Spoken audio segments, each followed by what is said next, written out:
Greetings, everyone. My name is Keia Ortiz, and I currently live right outside Seattle, Washington, with my husband who serves in the U.S. Air Force and our 4 children.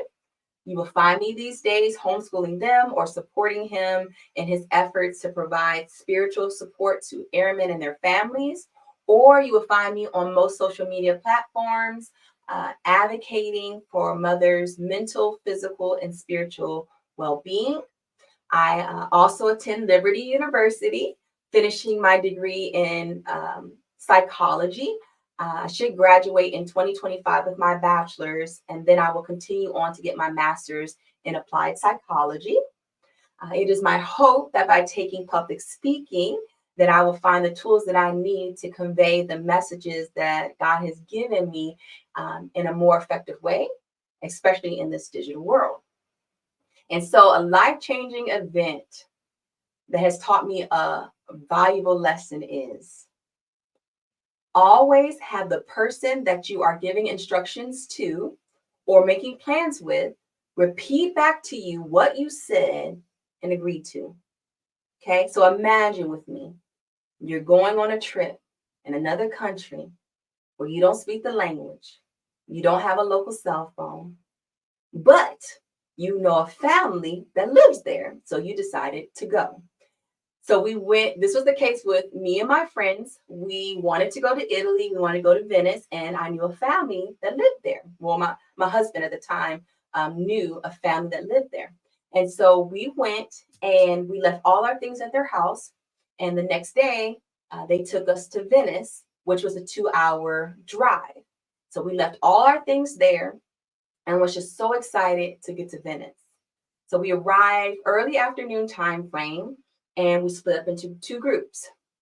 Me and my friends in one group and their family in another.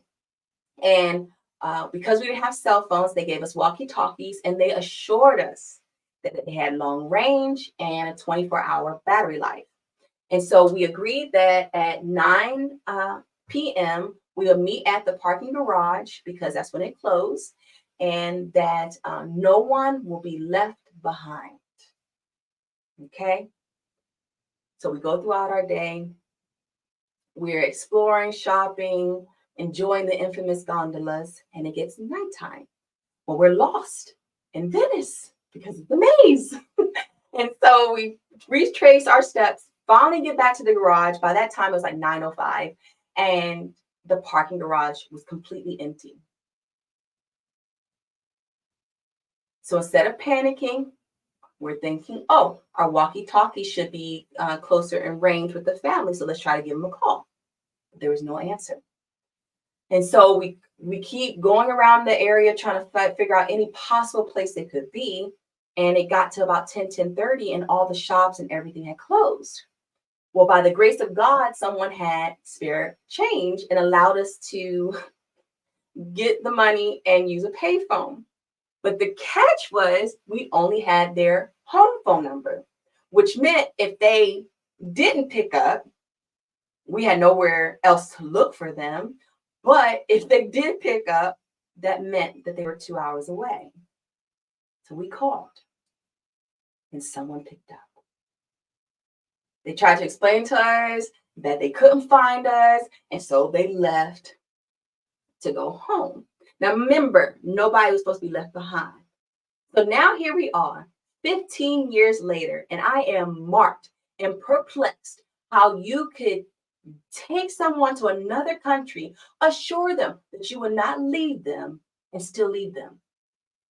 So now I understand the Italian train system, but I've also learned always have the person that you're giving instructions to or making plans with repeat back what you said and agreed to.